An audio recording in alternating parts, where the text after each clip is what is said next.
Ready to open the hood? Usetool for the tutorials.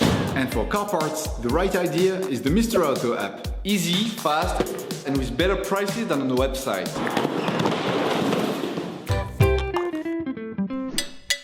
You will find the bulk inner and outer tie rods used in the video exclusively on the Mr. Auto website and through the link in the description.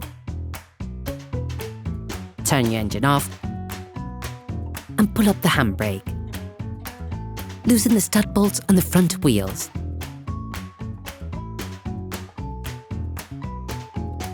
Lift the front of the vehicle.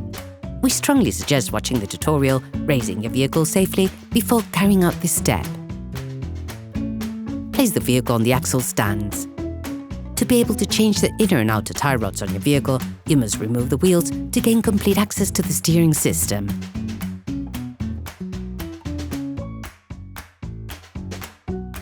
Don't forget to slide the wheels under the vehicle. You can now see the outer tie rod end. As the components to be removed are very often seized up, don't hesitate to brush and to use penetrating oil to facilitate the operation.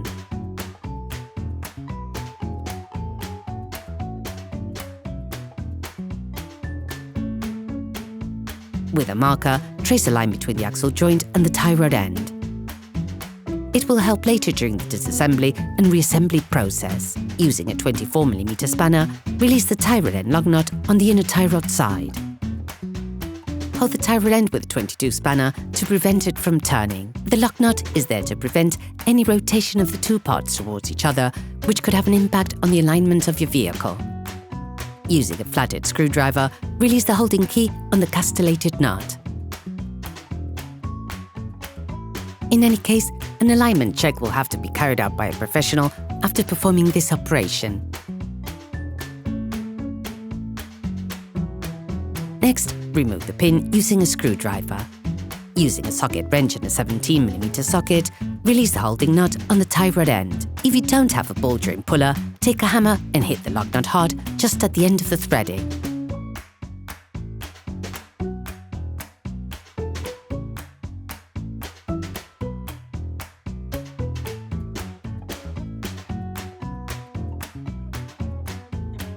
The ball joint should move away from the pivot. Only tap on the tie rod end pivot if you're changing the tie rod end, otherwise you risk damaging the threading. Paying close attention to the point of reference, unscrew the tie rod end counting the number of turns necessary to extract the tie rod end. This will allow you to find an approximate setting when reassembling. For greater accuracy, use the mark drawn with a marker to return the lock nut to its initial position. Next, measure the distance between the lock nut and the end of the tie rod ball joint using a caliper. Remove the lock nut from the axle joint. With pliers, remove the external metallic clip on the protective sleeve on the tie rod axle joint. With a cutter knife, cut the outer part of the sleeve. Now you have to remove the steering rack protection plate. Using an 8mm spanner, unscrew the two plate fixing screws.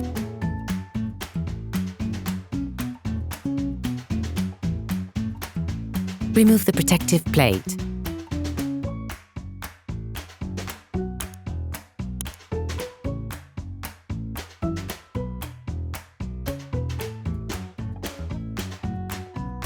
With a flathead screwdriver, remove the internal metallic clip on the sleeve. Remove the sleeve.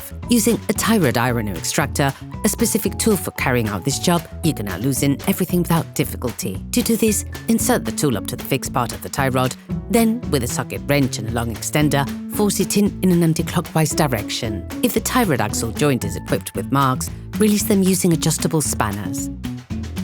Okay, guys, if we can share this video with you and help you save a lot of money, is also thanks to our partner, Mr. Auto. So, if you want to support us and buy the parts for this operation, visit their website. Okay, back to work. You will find the bulk parts and products used in the video on the Mr. Auto site and in the link in the description. Take the new axle joint and unscrew the lock nut provided with it.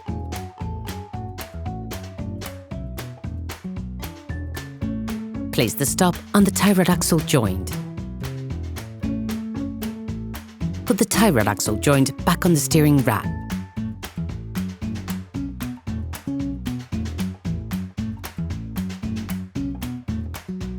Still using the same tool or using an adjustable spanner, block the tie rod axle joint, but in a clockwise direction this time. Finish off the tightening with a torque wrench.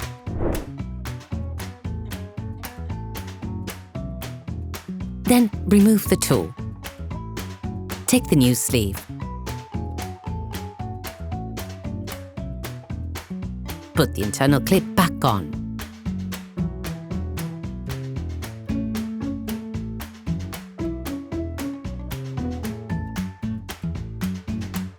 Apply silicone grease to the part of the sleeve that will be in contact with the tie rod ball joint.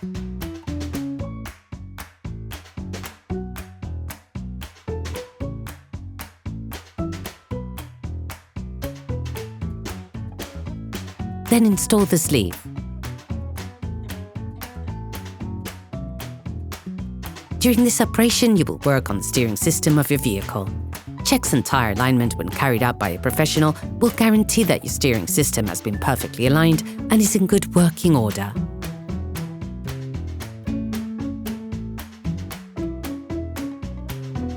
You can now crimp the colour with a special tool or with pliers. Put the external clip back on. Put the protection plate back on. Then screw the 2 screws back on.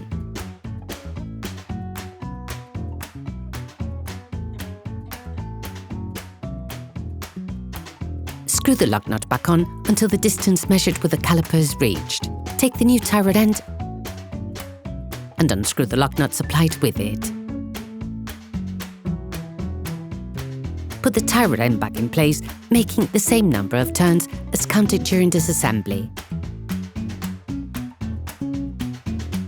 To align the tie rod end with the pivot without affecting the adjustment of the lock nut, rotate the axial ball joint using a spanner. Using a wire brush, scrub the pivot, then apply silicone grease to the flat part that will be in contact with the tie rod bellows. Do not grease the inside of the cone. Replace the ball joint in the pivot.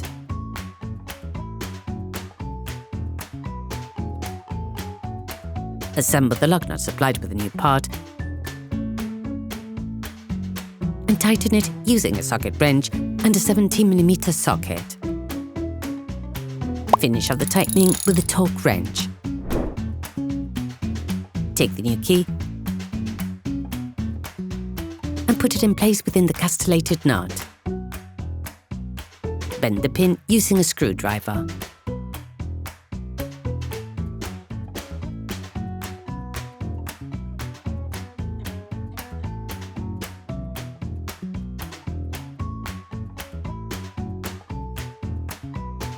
Finalize the tightening of the lock nut using a 24mm spanner while holding the tie rod end using a 22mm spanner to avoid damaging the tie rod end. Then you will be able to put the wheels back on your vehicle, put your vehicle back on the ground, and fix the wheels in place properly. Operation completed. Hi, it's Theo from Usetool. I hope this video has helped you a lot in your car maintenance. We would be super grateful if you could spread the word so that we can produce even more tutorials. Simply give us a like, a comment, and hit that subscribe button. It really helps us boost the channel and help the whole community. Thanks a lot and have a great one.